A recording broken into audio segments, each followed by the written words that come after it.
मध्य प्रदेश में त्रिस्तरीय पंचायत चुनाव में बिना ओबीसी आरक्षण के चुनाव नहीं कराने पर भाजपा कार्यालय पर रविवार को पत्रकार वार्ता आयोजित की गई। इसमें सांसद शंकर लालवानी, भाजपा जिलाध्यक्ष डॉक्टर राजेश सोनकर, खादी समाज के पूर्व राष्ट्रीय अध्यक्ष सुभाष चौधरी सहित भाजपा के ओबीसी वर्ग पदाधिकारी मौजूद रहे।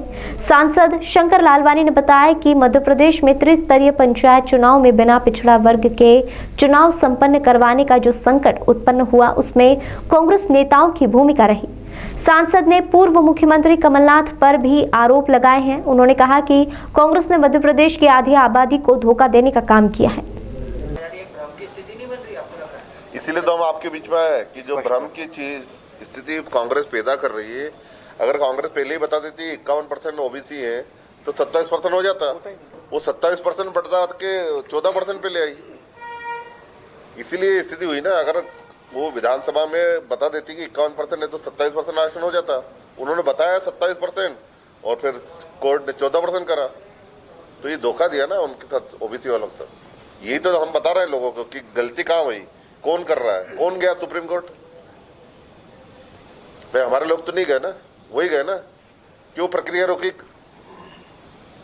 चुनाव की? न कोर्ट जाते न प्रक्रिया रुकती, अभी चुनाव हो जाते हैं और ओबीसी का जो हक है वो उनको मिलता है। और आप देखिए ना उनका किस तरह कुछ नहीं किया। हमने देखा माननीय शिवराज सिंह चौहान जी ने पिछड़ा वर्ग कल्याण आयोग बनाया, जिसमें पिछड़ों के लिए बहुत सारी योजनाएं लागू की। हमने हाल ही में देखा कि कल केंद्र सरकार ने ओबीसी में नीट का जो आरक्षण रहता है, बच्चों का परीक्षा का नीट का आरक्षण 27% वो रखा, 10% इकोनॉमिकल जो बैकवर्ड है उनके लिए रखा। यही नहीं, हमारे जो केंद्र की सरकार है उसमें अगर आप मंत्रियों की संख्या देखोगे तो पिछड़े वर्ग के बहुत सारे मंत्री जो आज तक की केंद्र की सरकार में नहीं रहे, प्रदेश में नहीं रहे। मुख्यमंत्री जी की बात करें, हमारे प्रदेश में उमा भारती जी पिछड़े वर्ग की मुख्यमंत्री बनी, शिवराज सिंह चौहान है। कांग्रेस ने कभी भी पिछड़ों को आगे नहीं किया। ये पिछड़ों के नाम से राजनीति करते रहे और जो प्रदेश की 51% आबादी है पिछड़ों की, उसके साथ उन्होंने हमेशा धोखा किया। और इसी को लेकर आज पूरे प्रदेश में पत्रकार वार्ता ली जा रही है। जिस प्रकार कांग्रेस ने पिछड़ों के साथ धोखा किया, हम जनता के बीच में उसको ले जा रहे हैं। मार्च को 27% आरक्षण की घोषणा की, 10 मार्च को याचिका लगी, उनको पता था याचिका लगेगी।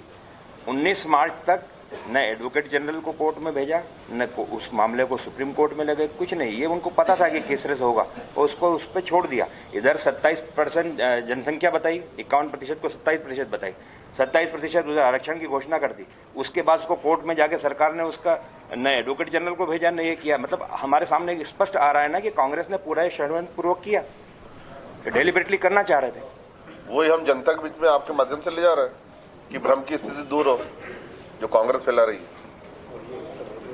प्रदेश में क्या तो ओबीसी वर्ग को हमेशा सम्मान देने का काम भारतीय जनता पार्टी की सरकार ने किया। नीट की भी अगर हम बात करें तो 27% नीट में विद्यार्थियों को आरक्षण देने का काम भी माननीय नरेंद्र मोदी जी की सरकार ने किया, जिसके कारण हजारों लाखों ओबीसी वर्ग के विद्यार्थियों को लाभ मिल रहा है। तो ये सीधा सीधा अंतर समझ में आता है कथनी और करनी में।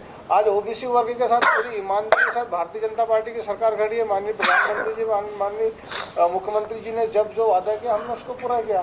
तो यही बात स्पष्ट सामने आ रही है। मैं समझता हूँ कि इससे पूरा ओबीसी वर्ग भी इस बात को बहुत अच्छे से समझ गया है, बहुत अच्छे से जान गया है कि कांग्रेस का बोलना और कांग्रेस के करने में कितना अंतर है।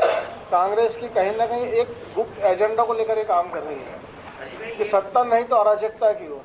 इस प्रकार की बातें और इस प्रकार के काम करने से निश्चित रूप से आने वाले समय में वर्गों के बीच में कहीं ना कहीं मतभेद होगा, विवाद होगा।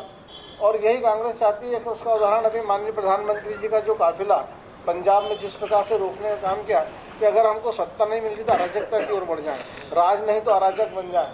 अब इस नीति पर कांग्रेस चल रही है। ये ओबीसी के साथ में जो भेदभाव किया, ये उसी का उदाहरण है।